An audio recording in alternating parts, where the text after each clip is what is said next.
What's up, guys? It's the Autism commentator here, and welcome to Chicargoland Speedway for the Autism Awareness 150 live and exclusive here on the Aussie Sim commentator channel. We got a special treat today because we have a co-commentator for this race. It's been so long since we've had a co-commentator in the broadcasts that I don't know what it tastes like anymore, but here he is anyway, Mr. Brian Pizzakemi. Welcome to the broadcast booth, man. We know that you haven't been racing for the last few weeks, but you've been spotting for Christian Budd.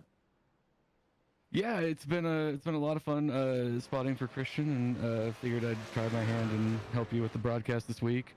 Hopefully, in the next week or so, I'll be back and racing and crashing a lot.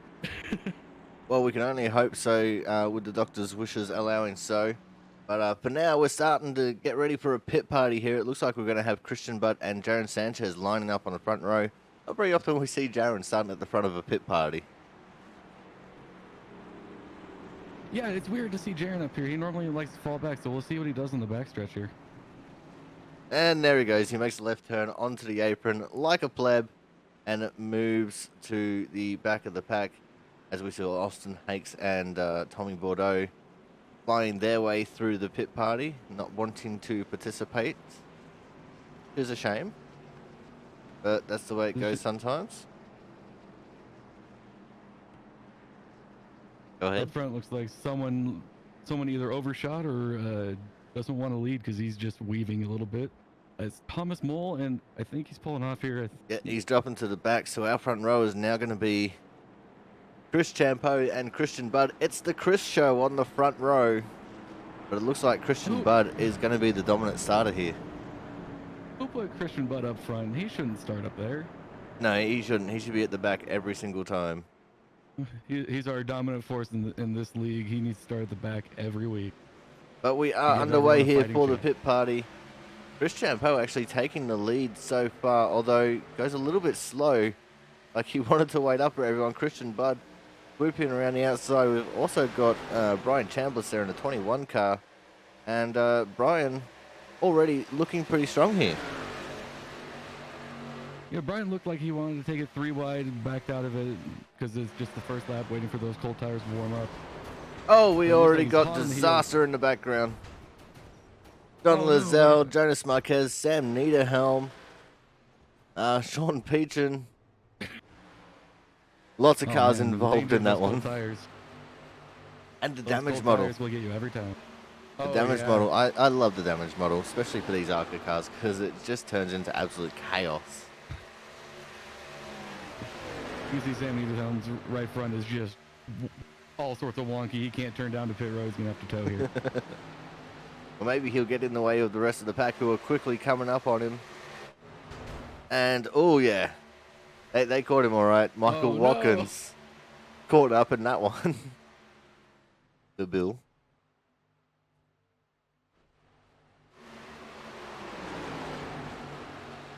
We go back up towards the front of the action. Currently looking at the 17 of Stephen Peplinski, the 48 of Andrew Perkins. They're surrounded by Matt Burgess and Timothy Swiggett, which is an interesting little combination here for the mid-pack. Up front, we actually have a good battle between Thomas Harmon and Chris Champeau for second in this pit party, taking 2 different lines, and I wonder how that's going to work for Chris coming out of 2 here. Looks like Thomas Harmon's going to clear him out of 2. Yeah, that momentum that you would normally see on the high line just not coming to fruition here, as 17 and Stephen Peplinski actually had a little bit of a disaster coming out of turn 2. We're not sure what happened to him. We were focused on this battle, watching Chris Champeau drop down the field. It's going to be interesting to see if anyone can actually catch Christian Budd in this race, because we were just talking before we went live, and the setup for these cars is very weird, Brian. Yeah, in the release today, they seem to have changed the setup, and it made this car feel completely different than what they were used to. They had done a practice session last night, and they're having to adjust to it. A brand new setup, so a lot of these guys are trying to push it to the absolute limit, figure out what's going on.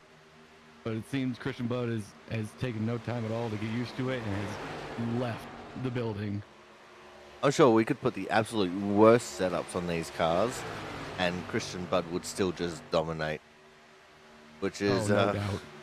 it's crazy to think, you know, he's just so damn quick.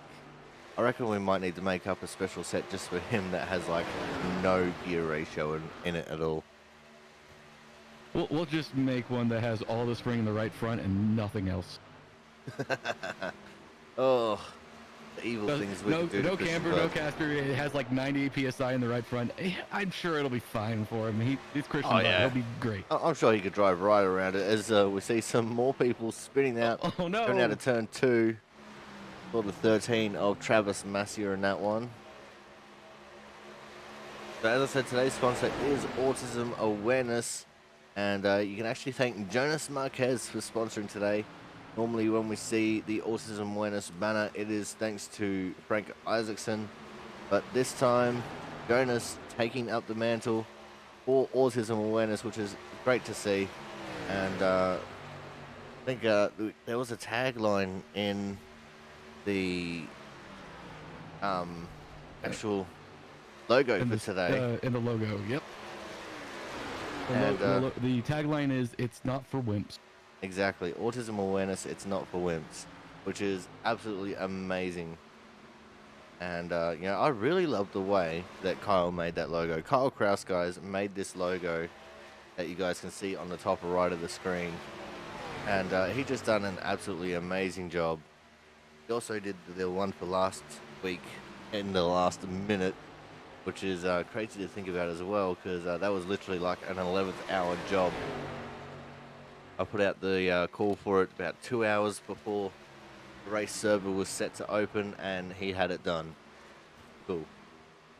But currently having a look at the standings, 25 people have set lap times here, including yourself and myself, Brian. So we'll chalk that down to 23. But 25 people set to race in this server, with 2 people yet to set lap times. Not a bad field for, what's this now, the 4th or the 5th round of the series? I can't remember. I think this is the 4th round? No, 5th round, because I always forget the weeks. But this is 5th round of ORL, and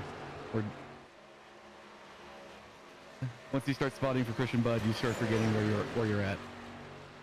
Well, that's because, you know, it doesn't matter, because every week's going to be a victory.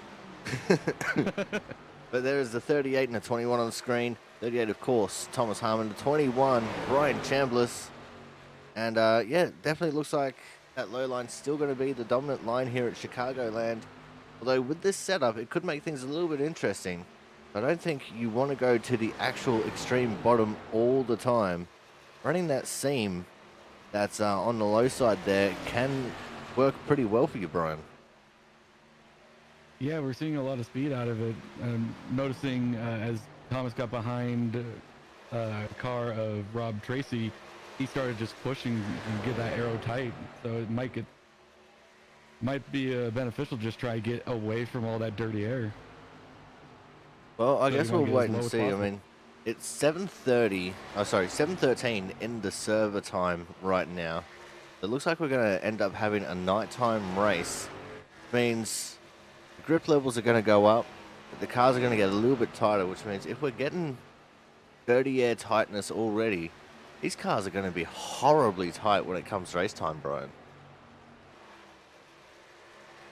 Yeah, and with that amount of tightness, you have to worry about people trying to send it and just coming right up the track. So it's going to be interesting to watch these guys go around this track at too wide and hold it down on the bottom, because you really don't want that car on the inside to come up with this car and this setup. It is just going to be bad. And we're going to have a quick little break in the broadcast here. We'll be back very shortly, I'm sure. I didn't want to interrupt. All right, guys, we are back. And we're on the right channel this time, hopefully. Technical difficulties, everyone. Just bear with us. Yeah, we were streaming to the wrong channel because I'm an idiot. I haven't had very much sleep. It's been a very busy couple of days for me trying to mess up my sleeping pattern to get ready for Bristol Dirt, which just dropped in the wee hours of this morning for me. and the wee hours of yesterday afternoon for Brian. So now we should be on the right channel. Now we should be on the right track. And we haven't actually lost that many minutes of practice time here. We'll probably lose a little bit as far as the recording time goes. But that's okay. We'll get over it. Try and take over for a bit. If I can just sit here and self-pity for a while. Will do. So with about 19 minutes to go, we have about, what's that, 27 people who have put down lap time? With the two of us, that's about 25. It's a good turnout so far. Of course, no shocker as to who is the fastest on track, with Christian Budd at a 30.665, a tenth faster than Zach Floyd in second. It's going to be interesting to see how tire management and tire strategy plays this race, because it is going to be going into a night race where you can save a little bit more tire, but it's going to be a little tighter and it's going to be a lot faster.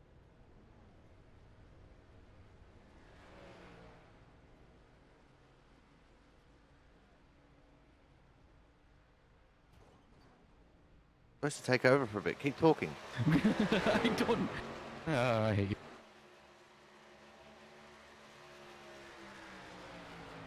So looking on the track, we got Thomas Harmon going into turn 1. He's got Sam Niederhelm behind him.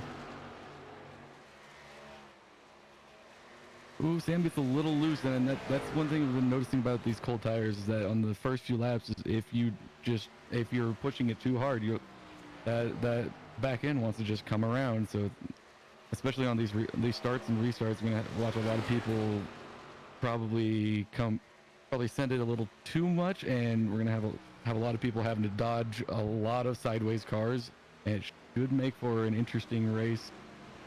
Hopefully everyone can get through it cleanly.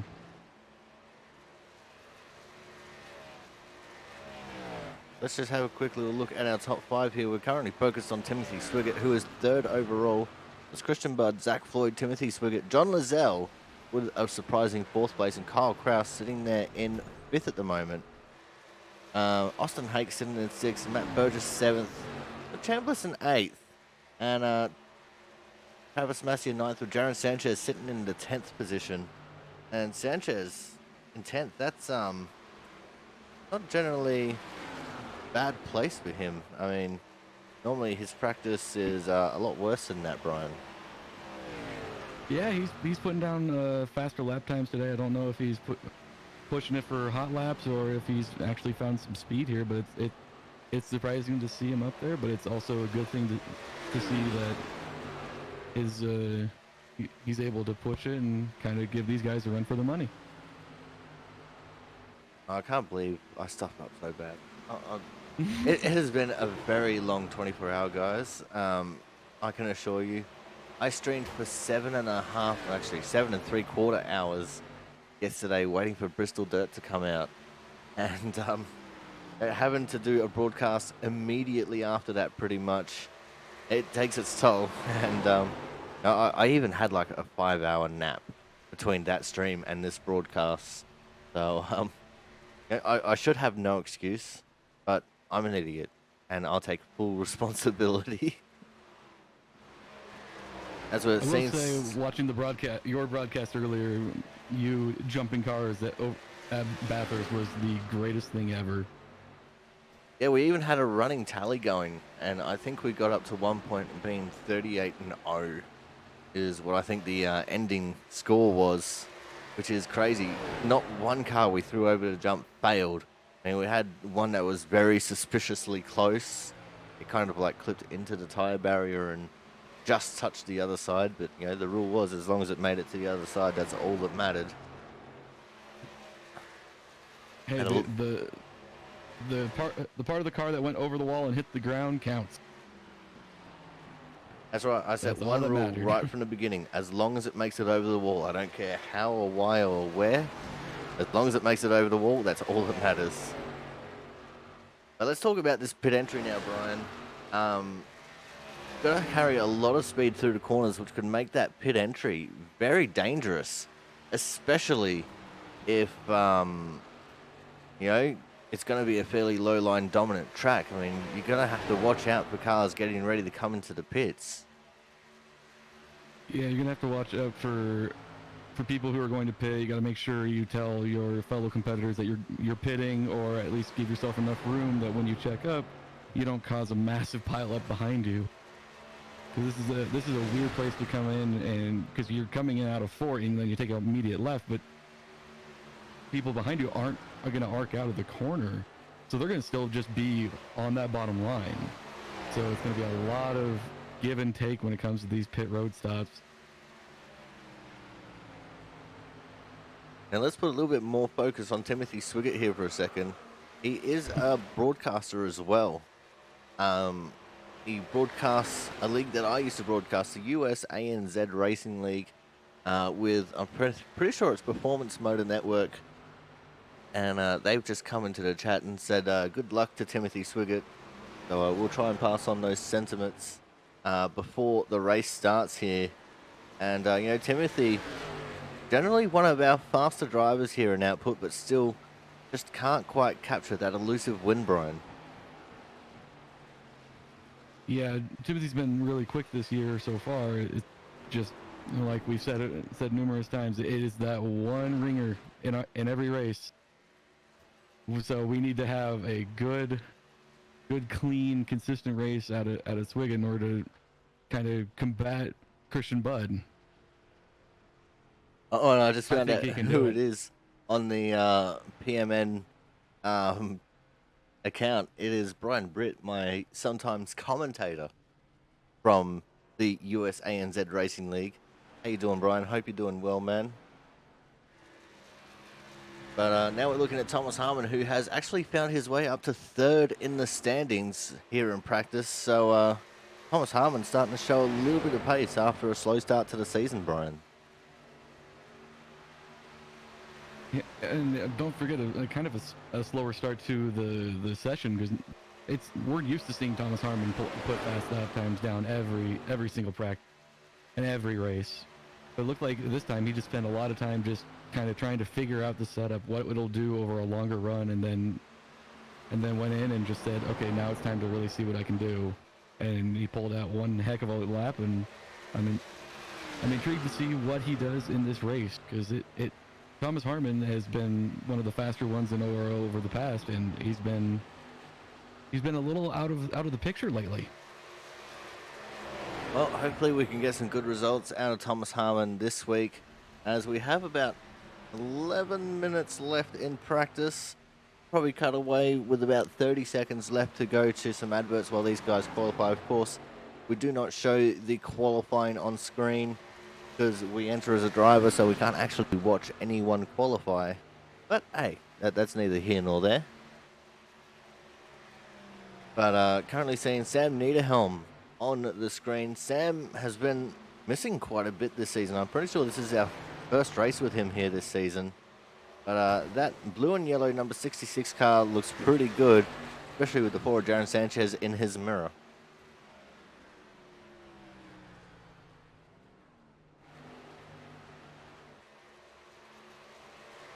And I think Brian just died.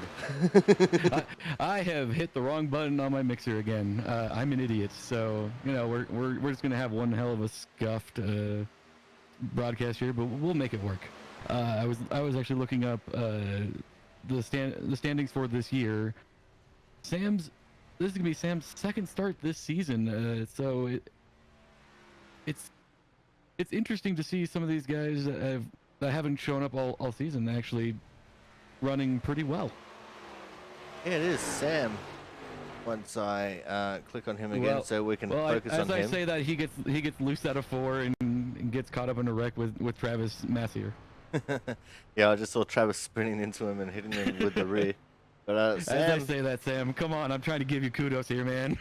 Sam down in 26 at the moment in the order, and I think that is behind both of us. So probably not the best of results for him so far, but looking for that pace for later on in the... Actually, no, he's faster than you. Everyone's faster than me. It's not hard when you're recovering from surgery, right? Oh, I mean, I did well at Rockingham for a lap. Oh, no. But yeah, I mean, this recovery has been it's been 6 weeks too long, and it's only week 5. Yeah, that's right. Hopefully, good news comes tomorrow, and I'll be back on the track, or if not, I'll be back up here with you. Well, we'll find out soon enough. I mean, we're only a week away. Yeah, next week is going to be a fun race to watch for sure. Going back to this, looks like they're calling another pit party for the last 8.5 minutes of this practice session. So we're gonna rack them and get ready to do another round. Well, we'll wait and see what the participation is going to be like for this final pit party. Not usual that we see a second pit party unless, you know, everyone wrecks and we got to re-rack them and stack them and do them again. But we'll wait and see. As looks like just about everyone coming into the pits. 'Cause this is normally the time, Brian, when we see people going out and just trying short runs. You know, seeing what their 5 or 10 lap pace is like. Or even trying to do qualifying simulations, which generally don't work because, you know, draft. But, you know, Right. seeing them call a pit party this late, very interesting call. And it'll be interesting to see if these guys are just going to treat this like, you know, they're practicing a short run pace. Yeah, I mean, just to see how this pack's going to go, because this is going to be a shorter run. And see who pushes it, who kind of just lays back and watches and feels what the car does. And it looks like we have one heck of a turnout for this late pit party, so that's always a good sight to see, is everyone getting on the track and wanting to do a little more practice around their fellow competitors, so on the start they don't have any sort of major hiccups. Yeah, and that's something that we fortunately actually very used to seeing, people making small little mistakes and taking out the entire field. But hopefully they get all that out of the way in these pit parties. This is why we do the pit parties, right? Just so people can get used to driving around everyone else who's on the track. I mean, if we didn't do that, then it could be complete and utter anarchy when it comes to race time, Brian. Oh yeah, these pit parties are beneficial to everybody. It doesn't matter how fast you are, how slow you are. This is good for everyone. Just get around each other, start in spots that you're not used to, and get completely acclimated to the car. Talking about starting in spots you're not used to, Jaron Sanchez off the pole. And he has just jumped out to a big lead already. We're looking at the mid-pack here, which has Thomas Harmon and Christian Budd in it. We're going 3 wide into turn 1 with Andrew Perkins, Rob Tracy, and Timothy Swiggett. Timothy Swiggett has gotten through. Oh no, James Watson's in the wall. There's a huge wreck on the back.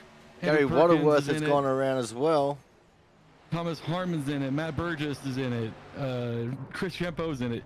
We got a huge chunk of this field caught up in Thomas Harmon's in it again. Oh wow, off turn 4. Huge crash. Oh jeez. That has taken out the rest of the field, and my computer doesn't like this many cars crashing at once. Oh no. We're gonna have to incredible back it up and see scenes. what happened. We could, but no. I backed it up. Oh no. The person you would not expect to screw up out of has done it today. Christian Budd has wrecked the field. Oh wow, that is incredible to hear. Christian Budd, the fastest guy in the Output Racing League. He never makes mistakes like that. Come on, Brian. I've never seen that. Can we get a check on Christian Budd? Make sure it's him actually racing. Actually, better yet, can we just not have him racing? Well, you'd be the best person to know whether it's actually him behind the wheel or not, being, you know, his sometimes spotter for this season. Unfortunately, I believe that is him. I have never seen that. That is the wildest thing I've ever seen. As we have now just 4.5 minutes left in practice, it is all up to these guys to start showing off their short run pace, or even practice some qualifying laps. It's only about 8 or 9 laps left that they can actually participate in here. So we'll wait and see what these guys do and how things go for them. We do got a little bit of a battle going into 3 and 4 with Brian Chambliss and Michael Watkins, and Chambliss just drove past. Oh, Watkins is loose, and he's gone around. No. Oh, Swiggett just missed him. Damn, that was close. And it looks like Watkins has finally got the car gathered up halfway down the back straight. In fact, I'd say that's probably 2/3 down the back straight by the time he actually got the thing pulled up. But he was wrecking for a long time. We have a car on its side in turns 1 and 2. Who is that? That Chris Champeau. It is Chris Champeau on the wall in 1 and 2. And Rob Tracy just got wrecked by Andrew Perkins as well, coming off of turn 2. And Thomas Mole Jr. just straight into the back of Rob Tracy as well. Poor Rob, just getting bullied here by everyone. This is the time of the practice session where everyone's absolutely pushing it, and if they wreck, they hit someone else who's wrecked. It's just a blow off steam before you really have to get serious. Well, see, that's the best thing about practice sessions like this, especially when the field is so close together, is you can absolutely push the limit in practice, as the 4 Jaron Sanchez was just absolutely murdered by the 23 of John Lozelle. That was completely intentional. No. Oh, Swiggett and Jonas Marquez. Just ran him over. Oh no, poor Swiggett and Marquez. They were both very innocent parties in that, caught up in a beef, I'm going to have to say, between Sanchez and the 23.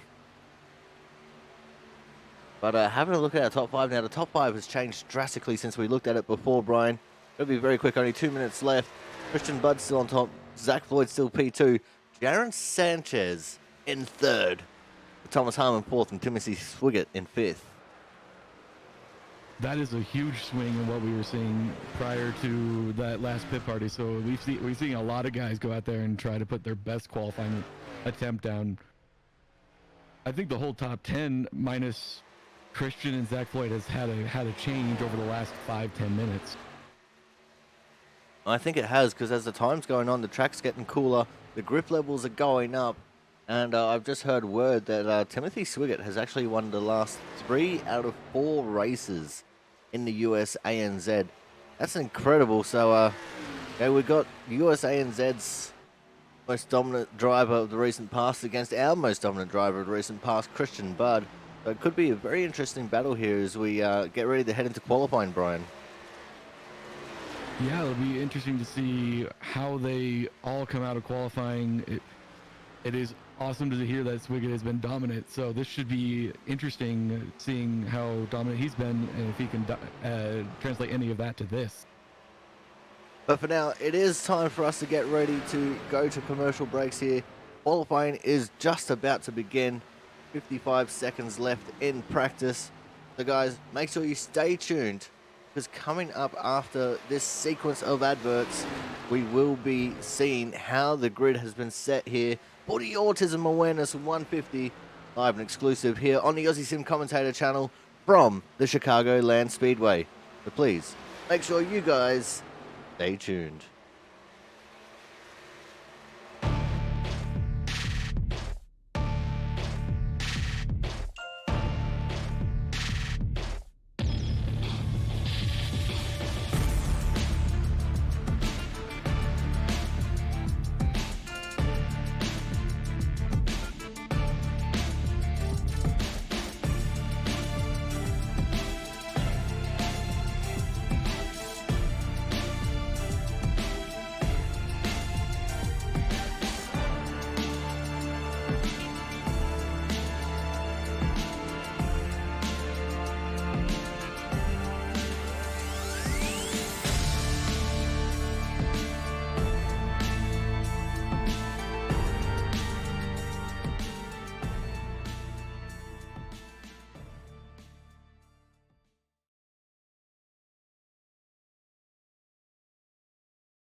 Alright guys, we are back and qualifying has been completed. And as you can see on the front row, as always, Christian Budd starting off pole. Oh, we'll just go for this angle. P2 is going to be the 38 of Thomas Harmon. P3 is going to be the 21 of Brian Chambliss. P4, the 4 of Jaron Sanchez. P5, the 23 of John Lazelle. P6 will be the 2 car of Chris Champeau. P7 will be the 28 of Austin Hakes. P8 will be the 12 of Matt Burgess. P9, the 60 car Kyle Kraus. P10, the 22 of Gary Waterworth. Got Rob Tracy in 11th, Sam Niederhelm in 12th, James Watson 13th, Thomas Mole Jr. in 14th, Andrew Perkins 15th, Stephen Peplinski 16th, Ken Campbell in 17th, Travis Massey 18th, Michael Watkins 19th, Tommy Bordeaux in 20th, Sean Peachin in 21st, Mark Pentecoff 22nd, Frank Isaacson 23rd, Matt Horton, Timothy Swiggett, Zach Floyd, and Jonas Marquez wrap up the rest of the field. 27 cars to take on the race here tonight. Strength of field is a 27-37 if you include myself and Brian in the numbers, which we do. I don't include me. You might not, but I do. Oh, well. So let's have a look at our front row here, as it looks like we're starting to get a couple of screen freezers. Getting ready for the start of this race. A lot of cars on the grid. So screen freezers are probably going to be a little bit of a thing here, at least for the short term. Hopefully only for the short term. I imagine it's only going to be while everyone's packed together. As soon as we get a few laps in and everyone starts getting spread out, we should clear up in a bit. I'm watching the back of the pack get ready as we come through turns 3 and 4. Someone I didn't think would actually start back here, Zach Floyd, though. He chose not to qualify. He's going to work his way up to the front. Well, we'll have to wait and see how that's going to work out for him as the pace car goes in. And we're off and racing here for the Autism Awareness 150 live and exclusive from the Chicargoland Speedway here on the Autism Commentator channel. And it is going to be a battle going into turn 1 between Christian Budd and the 38 of Thomas Harmon. But it looks like Christian Budd taking the advantage on that low line, Brian. Looks like Thomas Harmon's pushing pretty hard on the outside, trying to keep up with Christian. Looks like he may not be able to keep up with him in 3 and 4 as Christian does clear him. And here comes Brian Chambliss to take advantage of the low line, and he's side by side with Thomas Harmon, going through the front stretch into turn 1, taking that preferred line away from Thomas.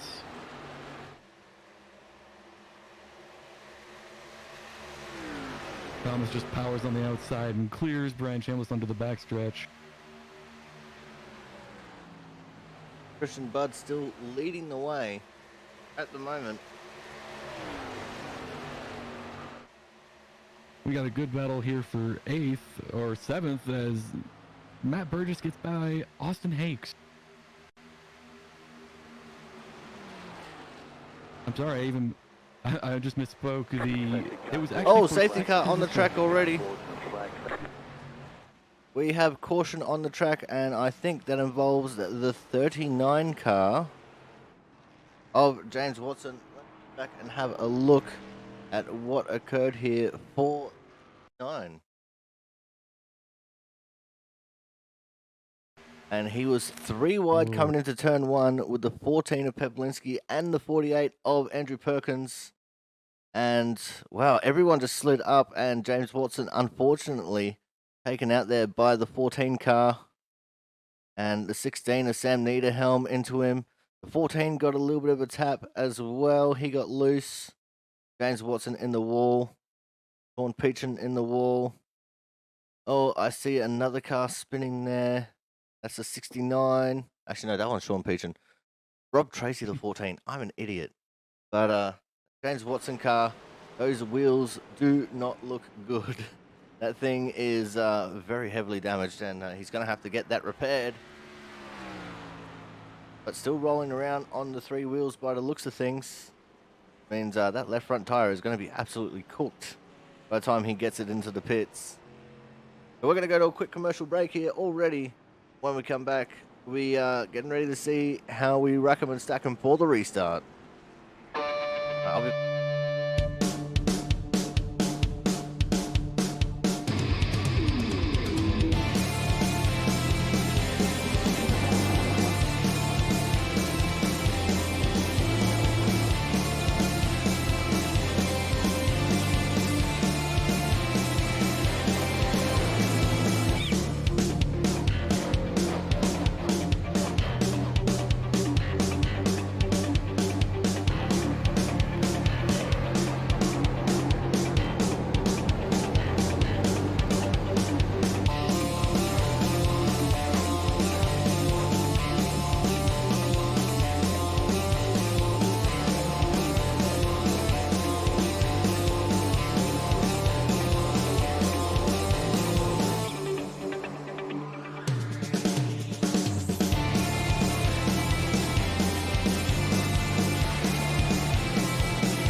All right, guys, we are back here for the Autism Awareness 150 live and exclusive from the Chicargoland Speedway.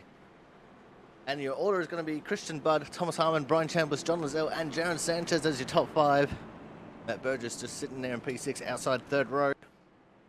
We're already on 1 to green, and it looks like the 14 car, and I would have to assume the 39 also still in the pits. The 14 is coming out of the pits, so albeit a lap down. Pretty sure he would have had to have towed at least. So we're getting ready for the restart here. Who's your money to take it out on the restart here, Brian? I don't have anyone on this restart. I think Christian Budd's gonna have a wonderful restart and just leave the field, and then it's gonna be a melee for second place. Well, we'll have to wait and see if that comes to fruition as we get ready for the restart here.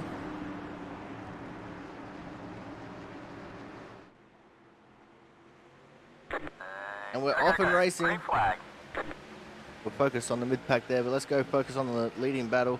Remember, the first start is on green. All the restarts after that are on the leader, and Christian Budd taking that leader's advantage and running with it. But the battle is still on for P2, the 38 of Thomas Harmon and the 21 of Brian Chambliss. Battling it out to see who is going to take that P2 for the moment. At the moment, it's looking like it's going to be advantage 21. But that high side in 3 and 4 working out for Thomas Harmon. He gets the pull coming off of turn 4. And into second place he goes. So advantage Thomas Harmon. But you can see John Lozelle still looking threatening there in the 23. So too the 4 Jaron Sanchez sitting in the 5th position. He is looking for a way around that 23 car, Brian. Jaron Sanchez is really pushing to try and find any sort of way around John Lozelle. Now these two have raced around each other quite a bit. I am very happy and pleased to see Jaron is up there and doing his best today, because normally you'll see Jaron kind of mid-pack and just riding. Today it looks like he's a whole different driver. He's just going to the front. And we are riding. He's battling John. Go ahead. We are riding on board with Jaron Sanchez right now, looking out of the gyro cam at the 23 of John Lozelle as Jaron finally gets around him. And now Jaron focusing ahead on the 21 of Brian Chambliss, another stalwart of the league, been here for a long time, and we even racing with him in another league called ORL. It's the Outsiders Racing League, of which Brian is the league owner and operator of, Brian. I hate to interrupt. We actually had a very close call with Thomas Mole coming out of turn 2. He got super loose and almost took out Sean. He gathered it up and we're going again, but it was a very close call and it was scary to watch. Well, I'm glad those guys got that sorted out, as we've still got a couple of cars in the pits. I see the 39 still in the pits. There's one other car in there with him, not sure who it is. The 14. Sam Niederhelm has joined him.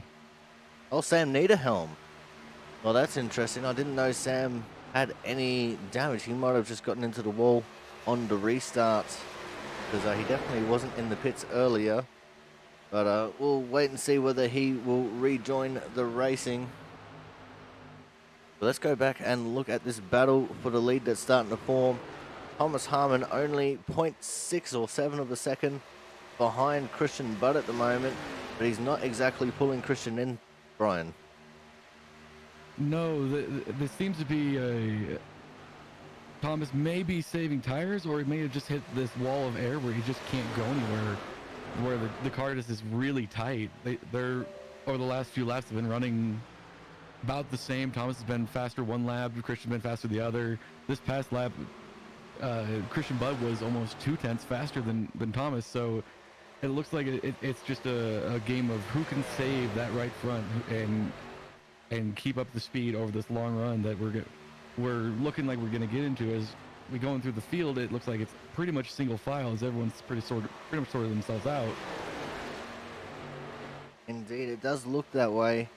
As but we do got a battle for 12th or 13th. Well, sorry, I'm reading his car number, not his position. Travis Massier is attempting to pass Sean going into turn 1. As we are really looking tight at that battle.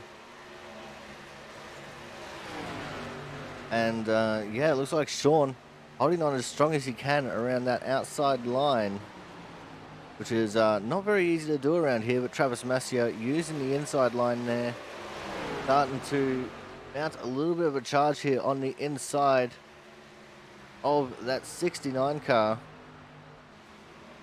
Looks like he's doing it pretty alright as well. Sean is putting up one heck of a fight on the outside. You gotta wonder if, there he goes, wondering if he was gonna try and back off and save his tires, because that is not here it's not the preferred line, and we'll just wear him out and just fall even farther. So he made a smart choice by dropping in line and trying to conserve what he can, so he can at least be competitive toward the end of this run. And it looked like for a second there he was starting to maybe try and mount a charge back up on the inside of Travis Massier. Just couldn't quite get the run to do it. And in fact, it looks like Jonas Marquez, they sponsoring the 64 car, starting to close up on Sean as well. In fact, now Marquez going to the inside, Timothy Swiggett there as well, unable to get the run to get underneath them, but they are absolutely looming there, Brian. Sean was falling back and Jonas came up and started putting pressure on him. Then out of nowhere, here comes Timothy Swiggett, just putting all the pressure on Jonas. Jonas just lets him by just to get back in line. But he was on a charge there for a minute there, Corey. And just behind them, also the 57 of Tommy Bordeaux. Not been having the results that we expect from Tommy so far this season, but he has been out of the sim for a long time. Just trying to get back to grips with it first. I'm sure before too long we'll see that 57 car starting to head towards the front, Brian. Yeah, correct me if I'm wrong, this is our two-time champion, Tommy Bordeaux, had an interesting season. We expected him to come back and be fast, but we have not seen the results out of Tommy that we would normally see. Yeah, that's right. He was the inaugural champion and then the second-time champion the very next season.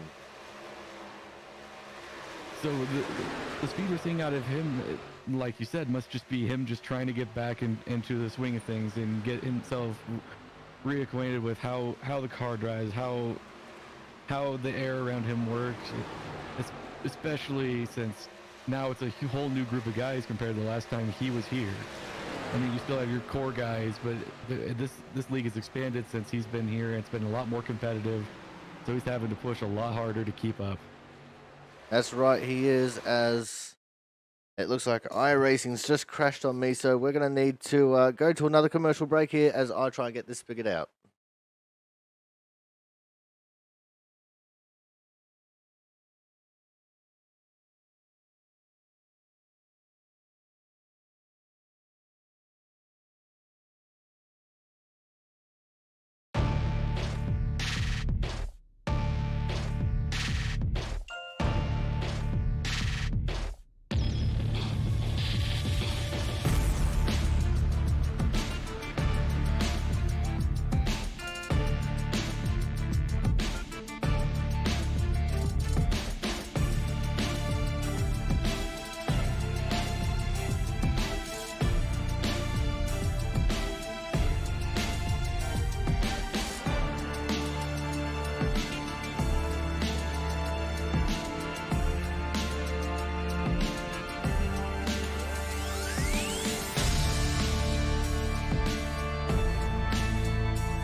Alright guys, we are back here live and exclusive on the Aussie Sim Commentator channel for the Autism Awareness 150.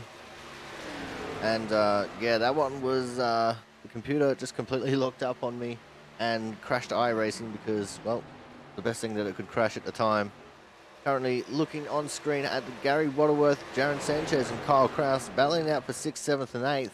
But we've had a change for 2nd place, Brian, as the 21 of Brian Chambliss has gotten around Thomas Harmon. Yeah, that was an unexpected change. We saw Thomas Harmon at the earlier part of this run just chasing Christian Budd, and it almost happened at like a, Oh, sorry to like a interrupt. flash. 3 wide for third. The 12 of Matt Burgess goes underneath Lizelle and Thomas Harmon. Thomas Harmon actually up in the wall coming through turns 3 and 4.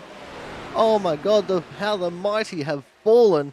Thomas Harmon now losing bulk positions here, Brian.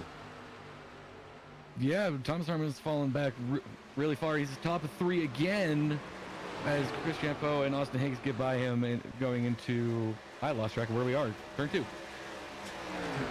And just like that, Thomas Harmon has gone from sitting in P3 all the way back to the 10th position. So he just lost 7 positions in that whole little exchange. And it all started by losing second place to Brian Chambliss. And here he goes back by Chris Champeau. So if anything happened to that car, it was very minimal because he's on a charge again. And he is going to try and make up everything he just lost. Well, there's only one way to do it, and that's by passing cars, which can get harder as the run goes on, especially as the tyres wear off a little bit here. But if anyone can do it, I believe in Thomas Harmon making it worthy of doing. As we're saying that, it looks like Christian Budd starting to get through some of the lap traffic here as well, Brian. Getting around the 24 of Frank Isaacson. And Christian Budd coming up on some of the lap cars. He looks like he's got some clean track ahead of him, but how is lap cars going to play into his race and his strategy? We'll only have to wait and see, as we are on lap 32 of 100. Well, I don't think they're going to affect him all that much because, I mean, it is Christian Budd at the end of the day.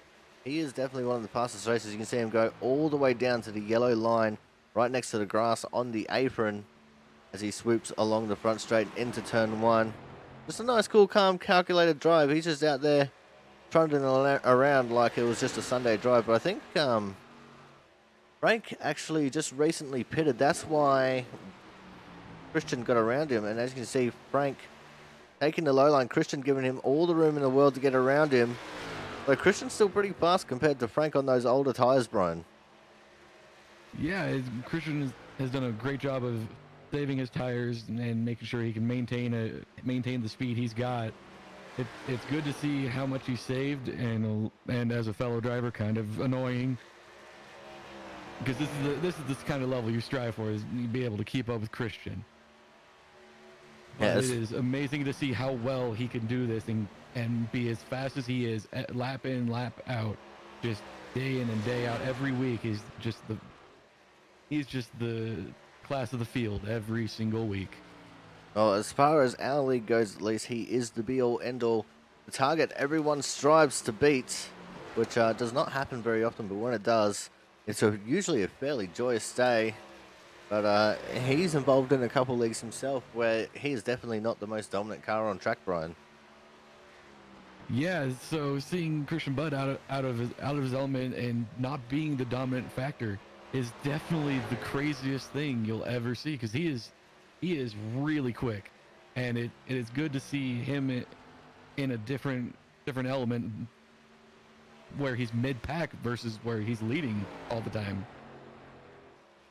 It definitely makes for some interesting times, but go back and we'll just focus on crashes here for a little bit, see what we can see. Currently, iRacing focusing on the 22 of Gary Waterworth. Looks like most of the field going nose to tail here, single file. No one really looking to make moves at the moment, Brian, but that's because we could be getting close to some green flag pit stops here in a minute. Oh, as I say that, I just saw, I think that was a 2 of Chris Champeau absolutely smashed the wall coming out of turn 4.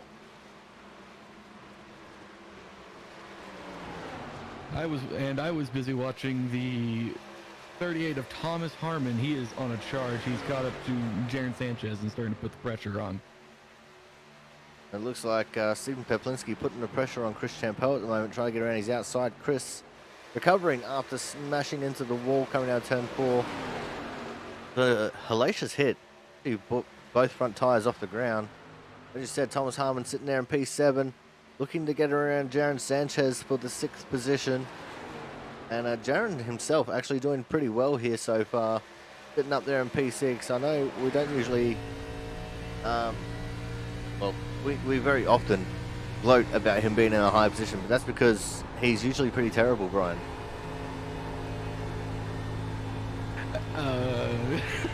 Well, Jaron has always been stood by the he cannot save tires to keep up with these guys, but it is definitely interesting to see Jaron in the top 10 performing at this kind of level with all these guys around him. I mean, you got Thomas behind him, Gary Waterworth.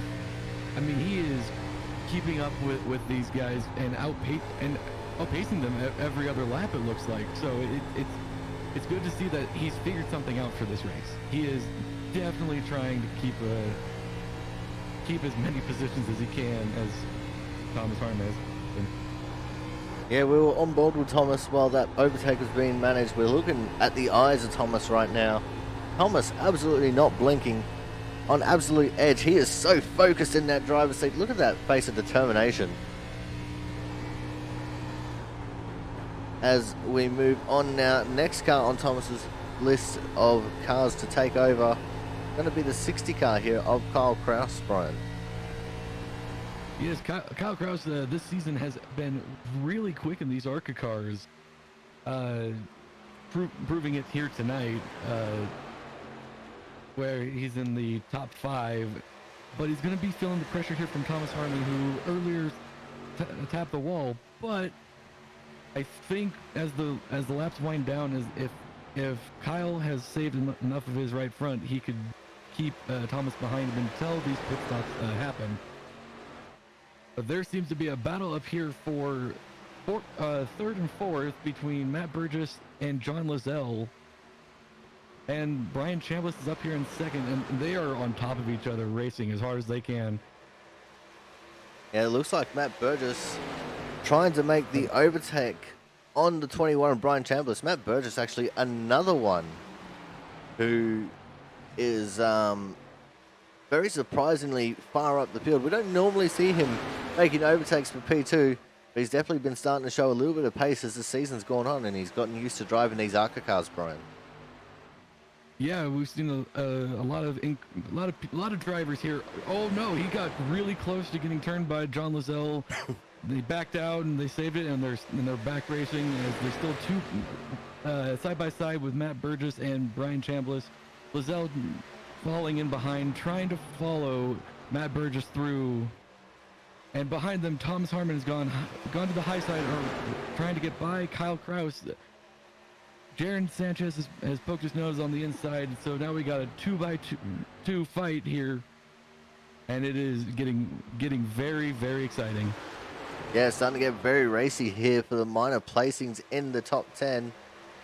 I say the minor placings, it's probably the mid-pack of the top 10, honestly. As we got two lines of 2x2. That's the 60 and the 21 side by side, the 4 and the 38 side by side. And now 38 Thomas Harmon slotting in behind Sanchez, as they're going to try and make moves on the 21 of Brian Chambliss. In fact, they go 3 wide along the front straight here. Thomas Harmon on the inside. And Thomas looks like he backs out of it ever so slightly. Sanchez also backing out of it.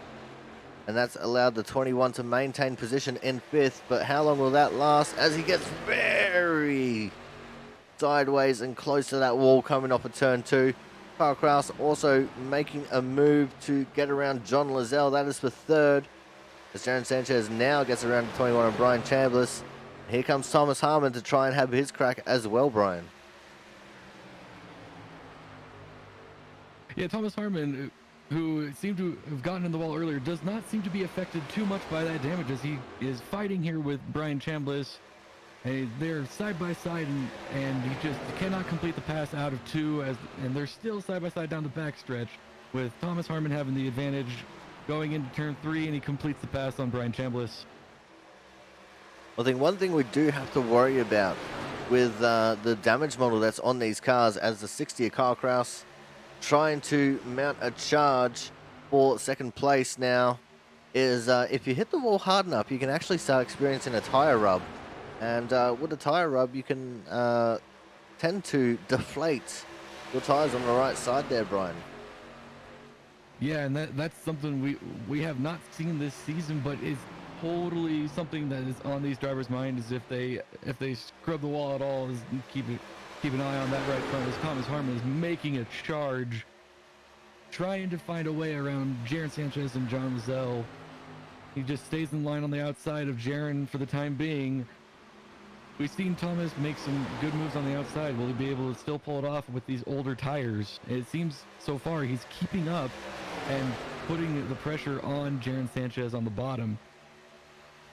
And it looks like we do have some pit stops underway here under the green flag as we're almost at the halfway point. I saw the 48 of Andrew Perkins heading to the pits, but it looks like he's disappeared off my mini-map. Means he is probably OUT out of this race. The 24 of Frank Isaacson making another stop as well. And I think the 14 of Rob Tracy made a stop a few laps ago as well. But a very close quarters racing here in this little group of cars, although in saying that, Kyle Kraus now taking the advantage and pulling away from this little group, Brian. Yeah, Kyle is taking very good advantage of these guys racing as hard as they can, trying to get everything they can out of these cars. As we're going to through lap 50, we are going to start seeing some pit stops here. The question is, who is going to go first? And it's also going to be a question of strategy here, Brian. Do you want to pit right now and do a split tire strategy, 50 laps per set, or do you want to try and wait a little bit longer and have fresher tires for later in the race? I would imagine those in the front are really having this question, because they are sitting very, very well. But if you split it now, if we get a late race caution, what do? Do you stay out? Do you take tires? So it's definitely going to be an interesting thing to see the strategy play out, as it looks like so far there's been no takers, and we have to be getting close on this fuel window. Maybe Indeed, 5-10 laps. As we've just passed the halfway point now, 50 laps complete. In fact, 51 laps complete, sorry. 49 to go. Time for these drivers to start making moves and quit faking them. But looks like at the moment the 12 of Matt Burgess now in front of this pack, and he's starting to pull away. But we've got more drivers entering the fray behind the pack that we were watching. And that is in the form of the 17 of Stephen Peplinski and the 28 of Austin Hakes right now, Brian. We have started to see some takers for pit road. Travis Massier has we got a spin. Stephen Peplinski in the 17 car has gone around. And what bad timing for the 69 and the 13 for heading into the pits. They have gone a lap down here with that caution coming out. Oh, and it looks like the 17 of Peplinski was trying to come to the pits and just got turned by Austin Hakes. This is what we said in the warm-up to the race, Brian, was something that we're going to have to keep an eye on. Cars either not letting everyone else know that they're pitting, or people just not paying that much attention to who is coming into the pits. 17 of Peplinski has gone around. So now we can make it to the end. That is the best thing that came out of this for everyone that was thinking about pitting that lap by, is they can make it to the end on this next set of tires. But now it ruins any sort of strategy they had for a full run to the end. So those who pitted a lap or two early, they are now going to be on older tires. How is that going to play out here going forward? Well, we'll have to wait and see, because we're going to go to a commercial break. When we come back, we're going to see how this pit stop cycle cycles through. Make sure you guys stay tuned.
Welcome back to live and exclusive pictures here from the Chicargoland Speedway for the Autism Awareness 150.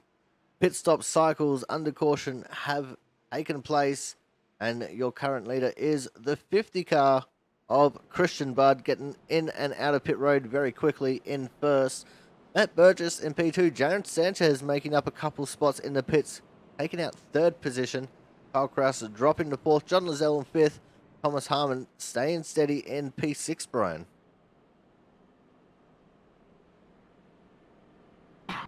Sorry, it's I had to cough real fast. It looks like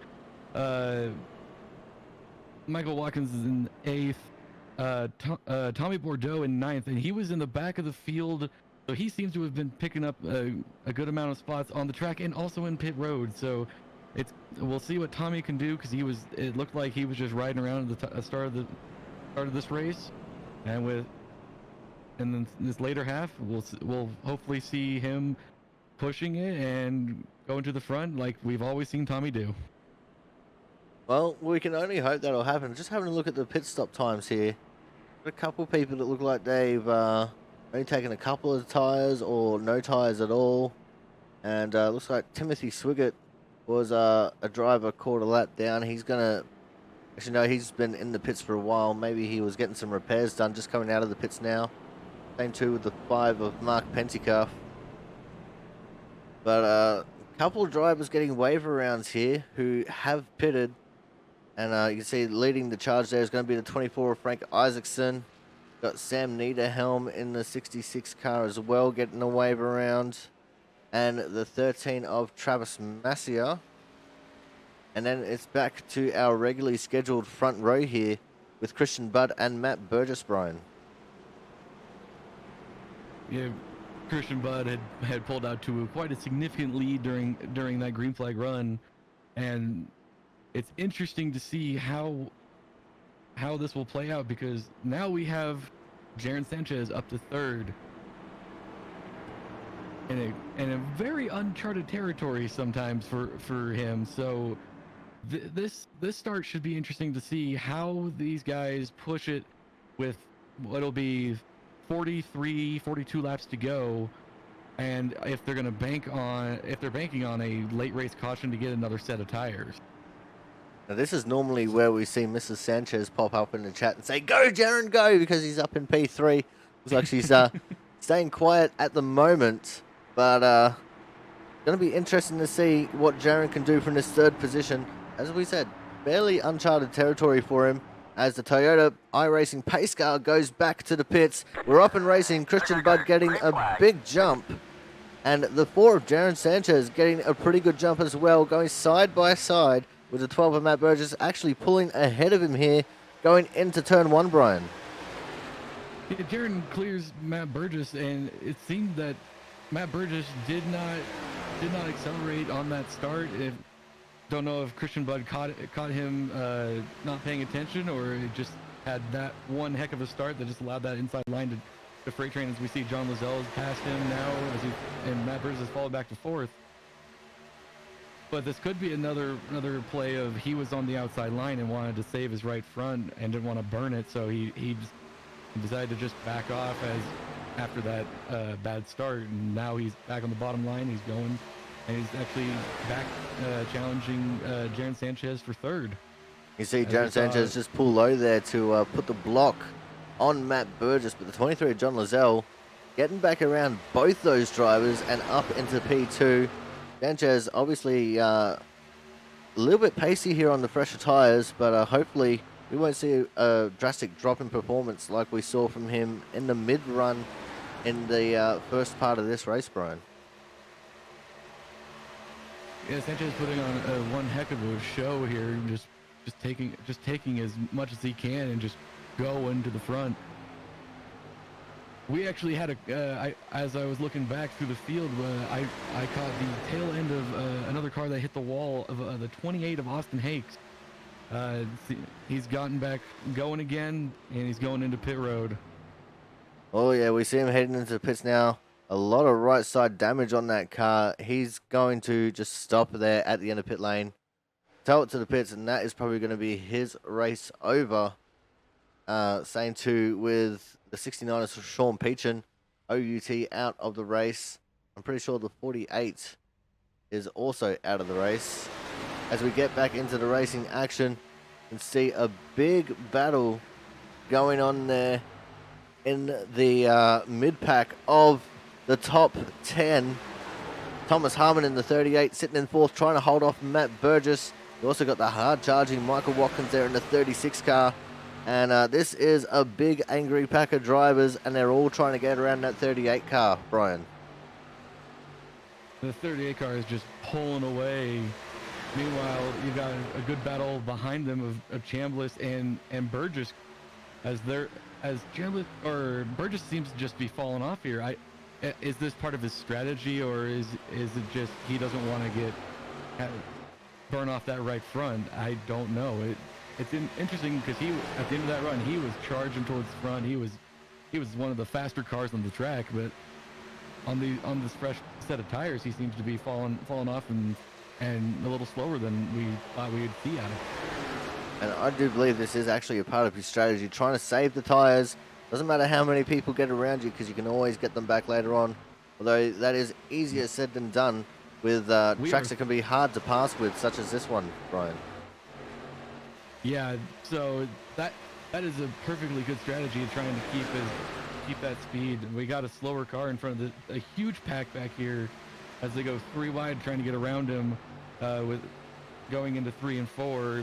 You got Stephen Petlinski and Gary Waterworth fighting as Stephen gets ahead, and Gary now falls to the clutches of Chris Champeau, and following right behind is Zach Floyd. Zach Floyd started last, and he's just on a charge to the front. Yeah, Zach Floyd, not someone that we've talked to terribly much about.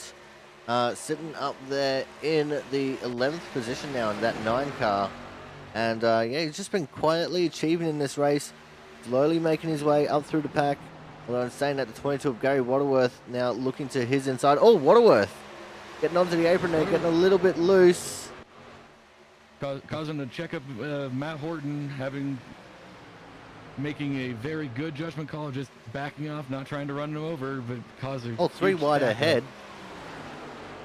With the 17 of Peplinski, the 12 of Matt Burgess, and who was that on the outside? The 2 of Chris Champeau. We've even got Matt Burgess, not Matt Burgess, Kyle Kraus, no, Zach Floyd. I'll get the name right eventually. Up there giving Peplinski a push to get around the inside of that top, that 3 wide situation. Zach's a little loose, hit the apron, so here we'll see Matt Burgess dive to the bottom and try to get past Zach Floyd as he slipped up a little in 3 and 4. But with Gary Waterworth white on this bumper, it may be harder to do as Zach gets around him on the outside and clears him. I just want to say, words are hard. Words are very hard. But we do have a battle now between the 12 of Matt Burgess and the 22 of Gary Waterworth. Matt taking the defensive line going into 3, just being down the track a little bit on the straightaway, try and prevent the run from happening from the 22 car. Trying to hold on to the position he's got, maybe trying to make a charge for it later in the run like he did in the first run. But at the moment, looks like things starting to calm down just ever so slightly, but this mid-pack still very busy at the moment, Brian. As Gary Waterworth goes to the bottom and goes to the inside, trying to pass Matt Burgess into 3 and 4. And Gary holding on for dear life as they are very tight coming out of 4, going down the front stretch here. You said it earlier, words are hard. Going into turn 1, they're still side by side. Matt holding on to the outside as hard as he can, trying to get everything out of the car, and they're still pushing at each other. And we've had Matt Horton join the party here. He's just waiting to see what happens and who will give first so he can follow along. You know, Matt Burgess, now that his tires are warmed up, starting to show that outside line, starting to look pretty good as we continue on. We've only got 31 laps left to run in this race, or 30 and a half now, as the 50 car of Christian Budd gets through the middle of the back straight. But the field definitely starting to stack up behind the 12 and 22 cars. As you can see, Ken Campbell there in the 15, the 33 of Matt Horton, the 37 of Timothy Swiggett as well. And I think that's the 57 and the 64 in the back of this pack as well. But it looks like this time the 22 of Waterworth taking the advantage and taking the position. But Matt Burgess still possibly going to be stuck up there on the high line as Ken Campbell and that 15 car are starting to charge up on his inside, Brian.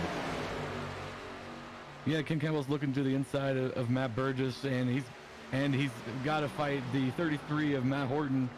It's going to get really tight here through the center of the corner. Oh, he came up ever so slightly, having to check up. That caused Horton to get a run and almost peak to go 3 wide on the front stretch. He thought better of it, and they're still fighting. As Ken Campbell. Oh no! Matt Burgess way up the track. He kept it off the wall. Lots of contact in one little period of time there. 12 of Matt Burgess got pushed up high by the 15 to 33. Also got a little bit of a touch into Ken Campbell there, going down onto the apron. Good saves by everyone. No one hitting the wall, no one spinning out. Everyone still managing to drive on. But now the 57 of Tommy Bordeaux leading this little pack, Brian. Yeah, Tommy Bordeaux took advantage of all the commotion ahead of him and just went. He found where everyone wasn't and just drove by. That's the kind of driving we've seen out of Tommy before, and just like you said, well done to everybody for keeping it off each other and trying to avoid a massive wreck, because that could have been way bigger than it was. Now let's go back up towards the front of the pack. It's still Christian Budd from John Lizelle and Jaron Sanchez in third. Thomas Harmon sitting in there in fourth. Starting to close in on Jaron Sanchez here ever so slightly, Brian. Yeah, Jaron seems to have either fallen off or he is trying to conserve that right front, but Thomas Harmon is coming, and he's going to give him a run for his money here, as Thomas has always been very good on these longer runs, saving that right front. And we'll have to see how well Jaron fends him off, or if he just lets him by and drops back in line. But knowing Jaron, he's not really too much of a fighter unless it's him trying to take a position. If someone looks like they're faster than him, he will move out of the way, because this league is very respectful with such things sometimes. Other times not so much, but we don't talk about those other times. But Jaron Sanchez... save those for the highlight video. Exactly. But Jaron holding on to the third position at the moment. If he makes this will be his first podium in a long time, which is actually pretty excellent to see. But I don't think he will hold on to it, because on his ass is Thomas Harmon right there. 1/10 of a second between these two drivers, as we're going to go on board with the 38 car in his gyrocam. Thomas Harmon is looking inside on the front stretch. Got one good run coming out of 4, and just going to clear Jaron Sanchez going into turn 1. I think Jaron may have backed out and gave him the spot just to get back in line, as he didn't want to burn up his tires too much trying to keep up with this lead pack. As we don't see a battle back coming from Jaron. Next car on the list for Thomas Harmon to attack is going to be the 23 of John Lizelle. We go back to our outside cameras now. You see the drivers there on track. The 23, the 38 and the 4 you can see there. That's second, third and fourth. Just behind them, Michael Watkins, Brian Chambliss and Kyle Kraus in 5th, 6th and 7th. But this front pack is generally pretty subdued. Not really too much battling going on. Unlike what I'm assuming is still continuing on here in the back of the pack a little bit. It seems everyone's gotten pretty single file and strung out. As earlier we saw everyone getting everything they could out of the first few laps on these tires. I do see 166 of Sam Niederhelm. He's just come into the pits. He's got fresh tires, but he is absolutely charging through the pack right now. He's 5 laps down, but he's not letting that stop him here, Brian. Sam Niederhelm trying to prove a point of, look, I'm still quick. Well, I don't really know how much of a point that stands, because he is 5 laps down at the end of the day. Yeah, not a great day for Sam, but at least he's persevering and sticking this one out. He's Might have to look back actually to see what has caused all the damage on his right side, though.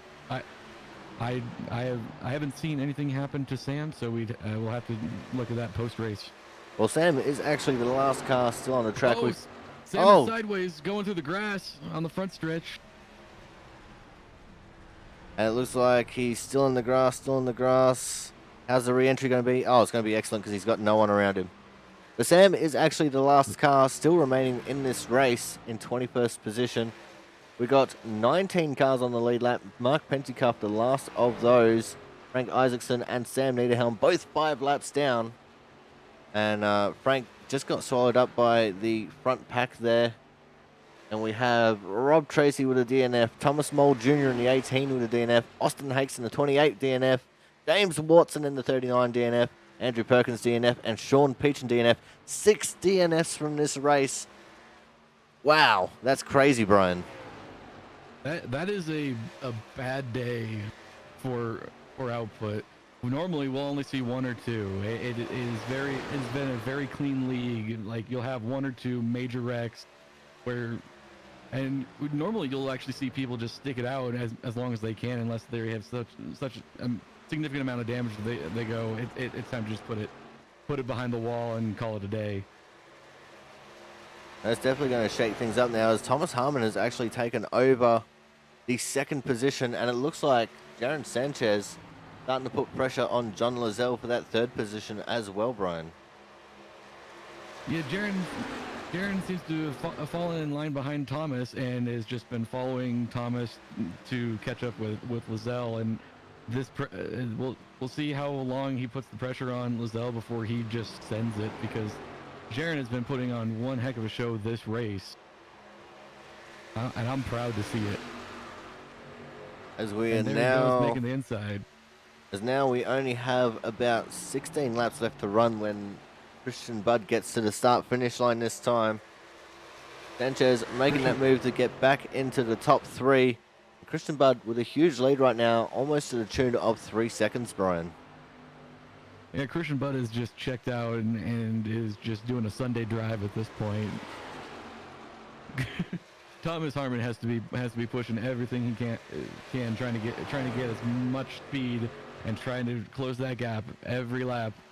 The last lap he was just a little off, just a little under a tenth, but I think if Thomas has saved enough of that right front, he could at least keep up, or maybe even chip into that lead just a bit. As we are continuing to watch this battle for 3rd between the 4 Jaron Sanchez and the 23 John Lozelle. You know, Jaron got around him. He's not exactly pulling away from that 23 car, Brian. The 23 of John Lozelle is keeping up and doesn't want to let the 4 car get away. He wants to keep up with him and let the tire fall off happen and let Jaron Sanchez come back to him. At least that's what I think he's hoping for. Oh, Thomas Harmon just got into the wall coming up turn 4. Oh no, Thomas got a little tight out of 4 and just kissed the wall, allowing Jaron and John Lozelle to get caught up to him again.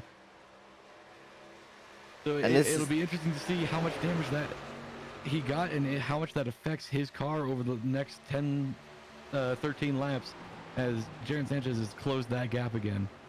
Yeah, this could be a major race-changing moment with Thomas Harmon getting the wall there coming off 4. You can see he's 2 lanes lower than the wall this time, so definitely once bitten, twice shy for the 38 of Thomas Harmon coming through turn 4 that time. But that's definitely closed these 3 up a lot, and you know, it's back to being a 3-way battle for 2nd. You can see just in the background there looming 60 car Kyle Kraus as Jaron Sanchez almost catching the wall there coming out of turn 2, Brian. Jaron Sanchez is putting on a defensive line going into 3 as he exited 2 a little incorrectly, and he is blocking hard as John Lozelle goes to the inside, and they're going to be side by side going down this front stretch. I think Lozelle will take it here going into 1 as he does, and Jaron Sanchez will fall back in line and try to do it again and oh, get Jaron pass him. doing the crossover We don't normally see the crossover happening here in the Output Racing League, but we just saw it live and exclusive here on the Aussie Sim Commentator channel as the forward Jaron Sanchez crossed over John Lizelle, got back into the third position, and these two battling has actually allowed Thomas Harmon to pull away from him a little bit here now, Brian. As Thomas Harmon seems to pull away because they're fighting in the background, you can see Kyle Kraus and Brian Chambliss slowly creeping up. Those two have to be careful if they're going to fight, that they don't allow Kyle or Brian to catch up and battle them for the spots. Well, Kyle and Brian are both very formidable competitors. We usually see them up towards the front in most races, especially Kyle, who put in a lot of work a couple weeks ago.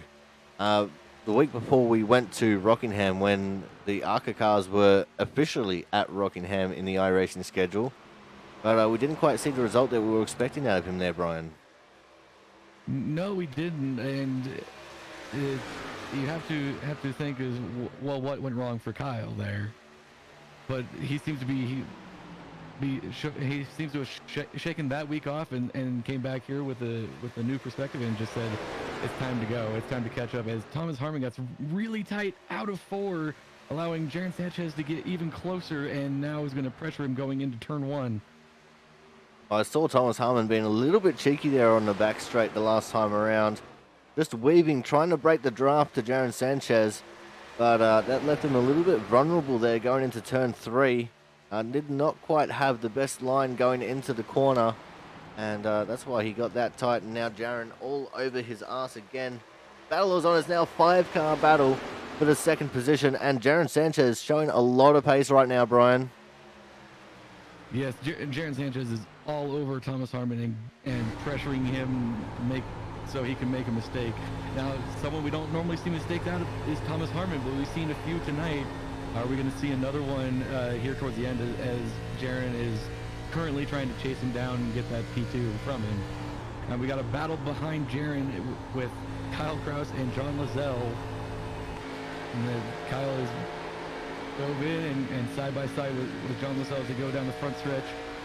And as you gotta think Brian Chambliss is loving this because he can catch up to these guys as they continue to battle going into turn 1.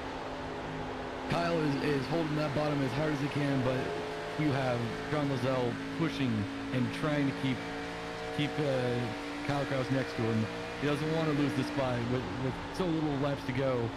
And Kyle has cleared him, but here comes Brian Chambliss to the inside of John Lizelle, and John Lizelle has to be frustrated to be stuck up there because he was doing great, and then just one little slip up has cost him two positions.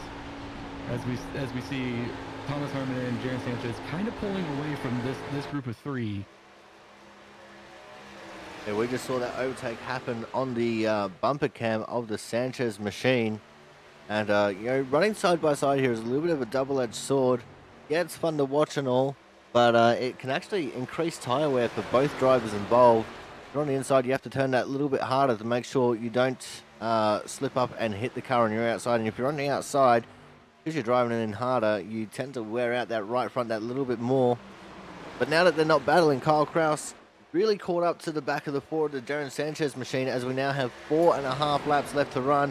Sanchez going defensive, and here comes Kyle Kraus right down on the inside, almost getting onto the apron. And that's actually going to make him very shallow for this turn 3. He want to hope that he doesn't get too tight coming out of 4.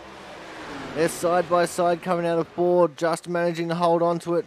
21 of Brian Chambliss is right there as well. Will he make it 3 wide, or will he just follow Kyle Kraus through again like he has been doing? And it actually looks like Sanchez holding on nicely there on that outside line. He doesn't care about his right front tire wear. He's just looking to hook up in that momentum, Brian. With so few left to go, Jaron has said the right front doesn't matter anymore. It's time to go. As he's continuing to battle here with Kyle Kraus on the outside. Kyle will clear him coming out of 4, but will Jaron go for the crossover? And he tries, but he could not get there. And Jaron has fallen back to P4 and is battling Brian Chambliss as Chambliss goes to the inside. And now he has to continue to defend his spot. Does Jaron have enough left in that car to hold off Brian Chambliss for the next 2 laps? as John Lizelle is also starting to look to the inside as well. I don't think he does, Brian, because I've seen him get loose there when he slotted in behind Kyle. Oh, we've got 2 laps left to run in this race now. We're going to watch these guys for one more lap, and then we're going to go and take a look at our leader as he's making his way around on the final lap. Jaron is doing a great job of holding off Brian Chambliss, but he just went a little wide there and allowed Brian Chambliss to get by, and John Lizelle to poke his nose right underneath. And Jaron did a one heck of a job trying to hold on to P3, but it seemed to have gone the wrong direction here in the final lap.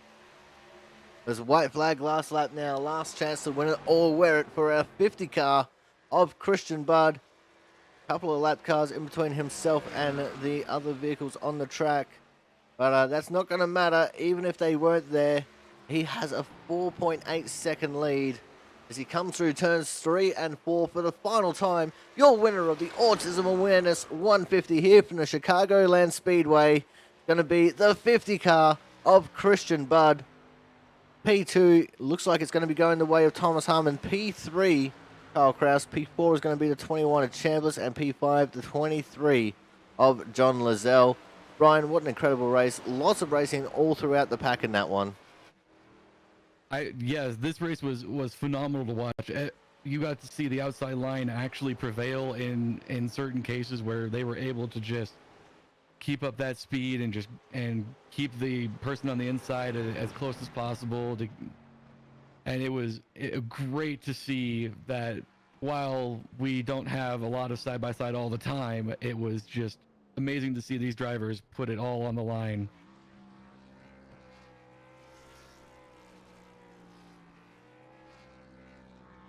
As we see the burnouts happening for the 50 car of Christian Budd. We're going to go to a quick commercial break here. We're going to gather up the drivers for driver interviews. So make sure you guys stay tuned, because we'll be back in a jiffy.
All right, guys, it's time for driver interviews. and we're kicking things off with the Gladiator Hard Charger Award winner.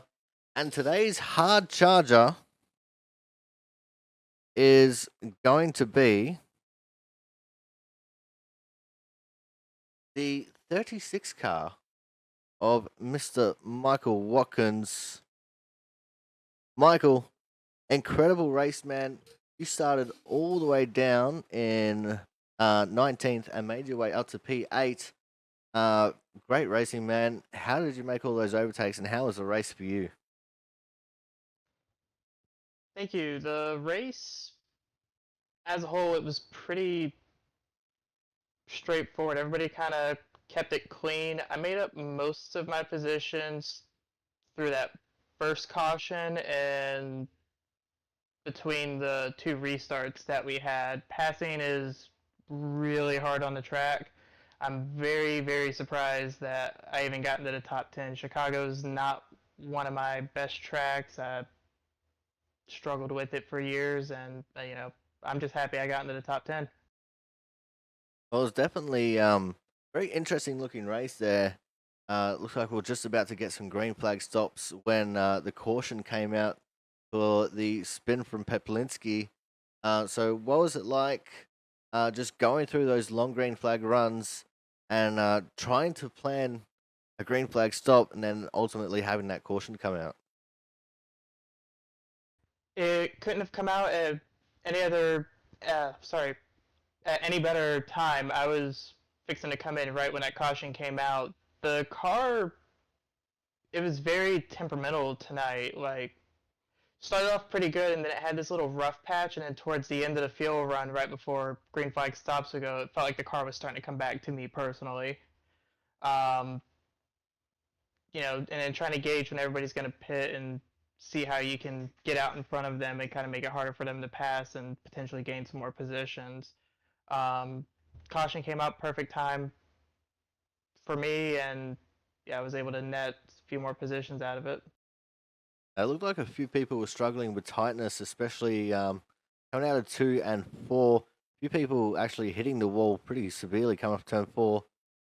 Did you experience any of those problems, or did you leave a stripe along the wall at any point in time?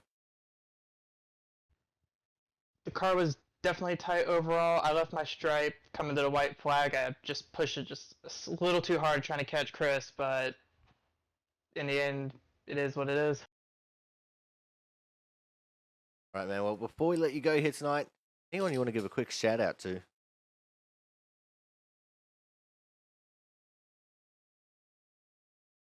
No, not really. All right, no worries. Well, thank you very much for coming out, Michael. Look forward to seeing what you can do next week. All right, thank you. All right, guys. So that was the 36 car of Michael Watkins, today's Hard Charger Award winner. Coming up next, our third place getter in this race. Going to be talking to the 60 car of Kyle Kraus. Kyle, great race from you here today, man. And it looked like a pretty hard slog there towards the end, trying to get through the field to get up to your position. Thanks, guys. Yeah, it was quite a fight getting up through there. I was trying hard to save my tires. I practiced a lot this week on long runs, trying to be good at the end of it, because I knew it was going to come down to that with how few cautions we've been having lately. I was kind of hanging in seventh for a long time on that second run, and I didn't really think I'd be able to get much past fifth. But it's just a lot of hard racing. Let me get up in there and make some moves and make it work. Now, it looked like the driving itself was fairly difficult throughout this race. What would it been, pretty good and then kind of bad and then pretty good? How did you handle the weight of the car was feeling throughout the runs?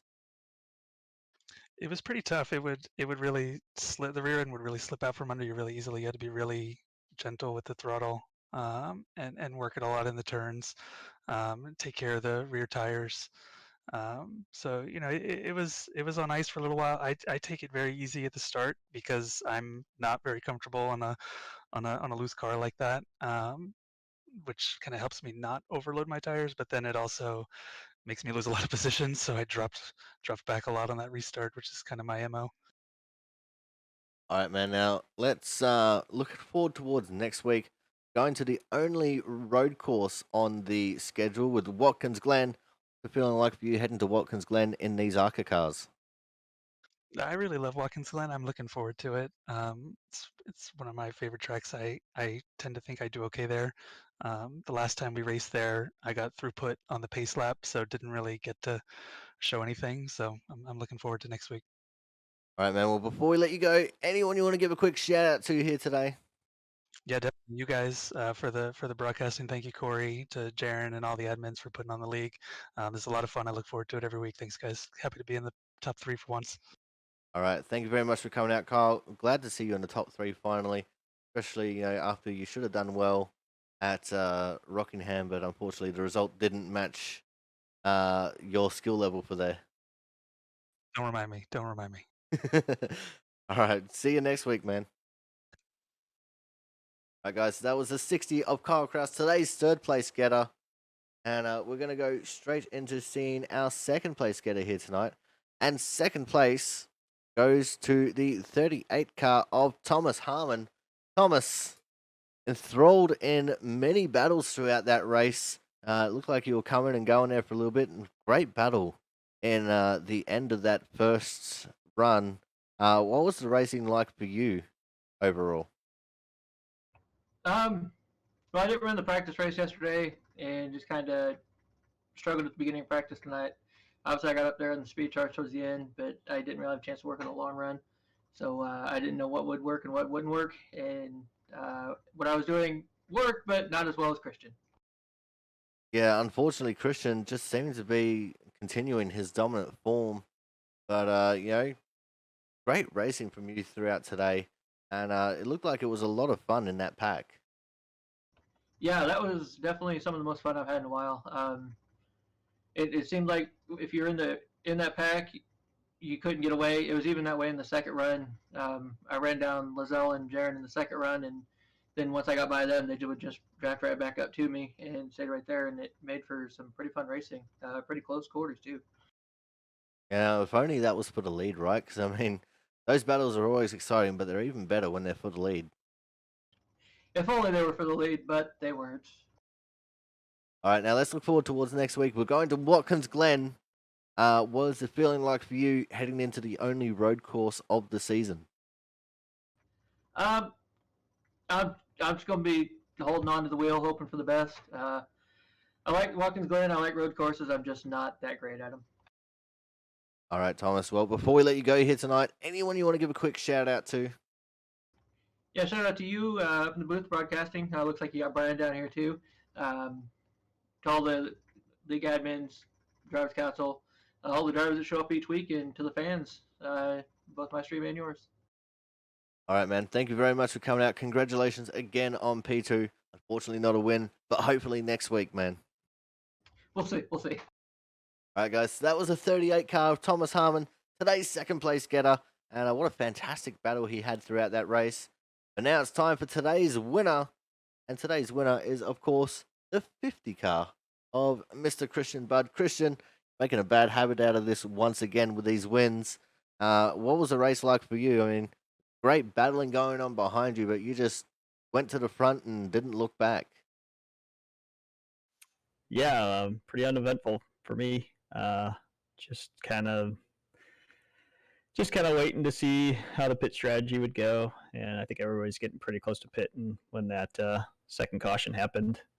So that made it pretty straightforward because everybody was going to pit for tires and fuel at that point. And then, towards the end of the race, you kind of just, on the Discord, so you hear all the chatter and you kind of hear guys starting to get a little more aggressive and make more moves and stuff. So, what I just didn't want to see was a caution with, 5 laps left or something and get a green white checker. And you just don't know. I really don't know what to do strategy wise in that situation. So, but fortunately, everybody brought it home clean, so we were able to cruise along. Now let's look forward to next week, man. We're going to be going to Watkins Glen. So what's the feeling like for you heading into the only road course for the season? Yeah, I'm looking forward to that for sure. These cars are pretty fun on road course. It's they're similar to the other stock cars, but even with the low power, they still like to slide around quite a bit. So it should be a good race. And it's Watkins Glen, and that's always a good race for stock cars too. So I definitely cannot complain about that. All right, man. Well, before we let you go, anyone you want to give a quick shout out to? Yeah, just Output Racing. This week's sponsor, who is Autism Awareness. Autism Awareness. That's what I thought. And once again, I do want to say, the sponsorship for this league has been really good. So just shout out to them. And then of course, my own Twitch channel, twitch.tv/ChristianBud. If you want to see the races live in low definition quality, you can watch them there. And then Aussie Sim Commentator for doing these awesome commentaries. I'm looking forward to going back and seeing how this one looks. All right, man. Well, thank you very much for coming out once again, and we look forward to seeing what you do next week at the road course. Thanks a lot. All right, guys. That was today's winner, the 50 car of Christian Bud, and what an incredible race that was for all drivers concerned. But this is where we're going to lead off. Brian, thank you very much for joining me here in the booth. It was a lot of fun having you here to bounce the energy off of.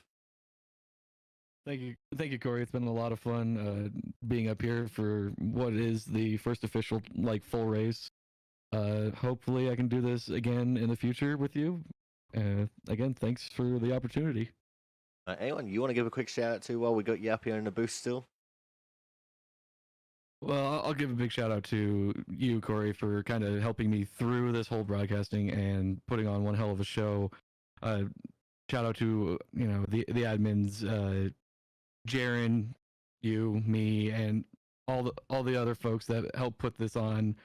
This was one great race that it was just typical Output race. It is very few cautions, just a lot of battles, and it is one thing that we always love to see. All right, don't forget the hashtag, guys. Words are hard. So until next week, guys, when we go to Watkins Glen, on behalf of Mr. Brian Pizzicami, the driver of the 78 car, I've been your commentator, the Aussie Sim commentator, and we'll see you guys next week at Watkins Glen.